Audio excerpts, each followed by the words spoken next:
The Seattle Seahawks defense had an unlikely hero on Sunday against the Falcons.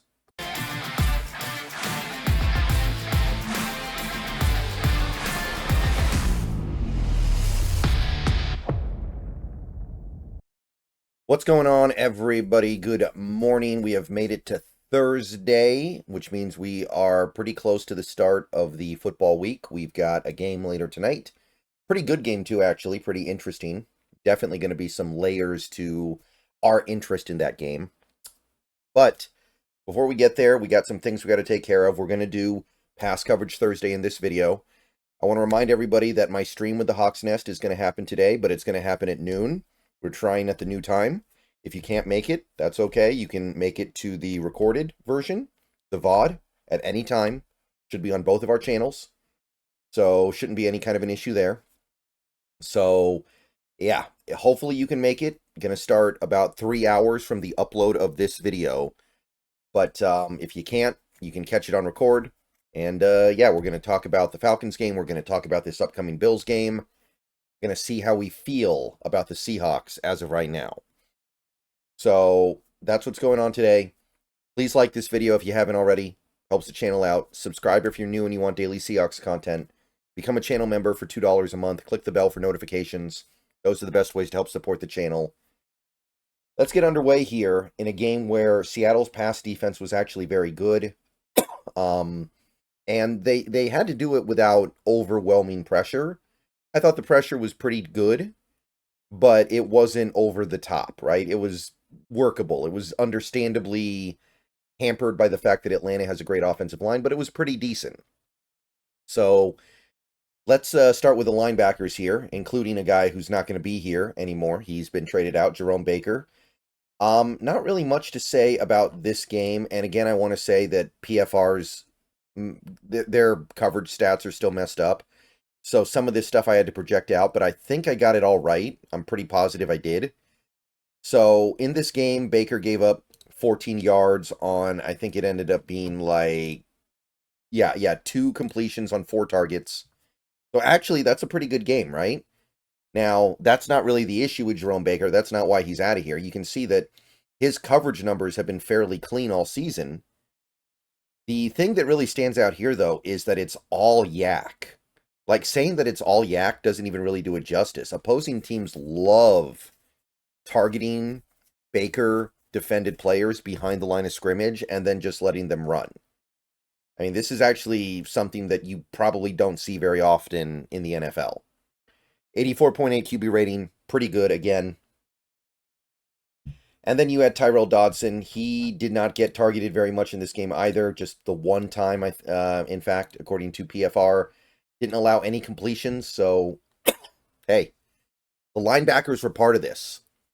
The old Seahawks might have lost this game because their linebackers got destroyed in coverage by Kyle Pitts and, to a certain extent, you'd say Bijan, and that would have ended up being the thing that cost them the game. But this team, at least they didn't do that. And I'm not saying the linebackers played great. I don't think they did. But in this area, they certainly had nothing to do with what we gave up, or very little to do. Knight, no targets, didn't play that much. Same for Drake Thomas. None of the edge players got targeted as near as I could tell. So nothing new there. So that's all the linebacker stuff. And I mean, so far, pretty good, right?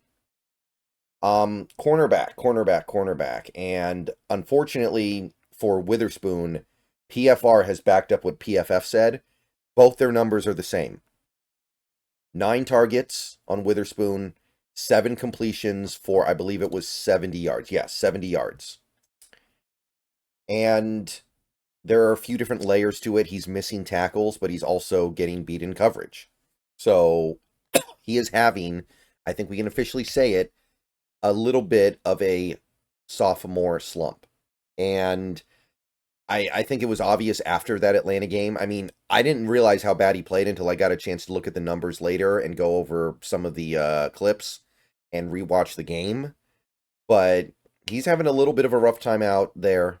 I will say, not having Woolen these last 2 weeks has probably made life harder on him. But at the same time, one of his best games of the year was against the Niners when we didn't have Woolen in that game. So it's not that simple. But QB rating allowed actually went down a little bit this week, which is kind of wild, and it speaks to how mediocre he's been. 100.4 QB rating. Now, he's way too talented for me to really worry about. He's going to be fine, but it's a little bit weird seeing a player this good struggle this much. Not used to seeing it. I mean, he's currently on pace to give up like 700 yards in coverage, which is crazy for a guy who's this talented. Part of it is because they don't want to throw at Reek, but I mean, they didn't have to throw at Reek this week, and they still chose to throw at Witherspoon, and they had good success on those throws. Woolen didn't play, Brown didn't play. Nehemiah Pritchett did get rung up just a little bit in this game. He got targeted 5 times according to PFR, 5 completions, and what was the yardage? It was 59 and a touchdown, the one passing touchdown Atlanta had in that game. So his season just kind of gets immediately flipped. And his previous pretty decent coverage numbers were a little bit of a mirage, I know that. But they were good. His coverage numbers were fine before this game. Now they're not. 124 QB rating against, which, look, he's young, inexperienced. I'm not dogging on him for it, but he's overwhelmed right now, and it is what it is.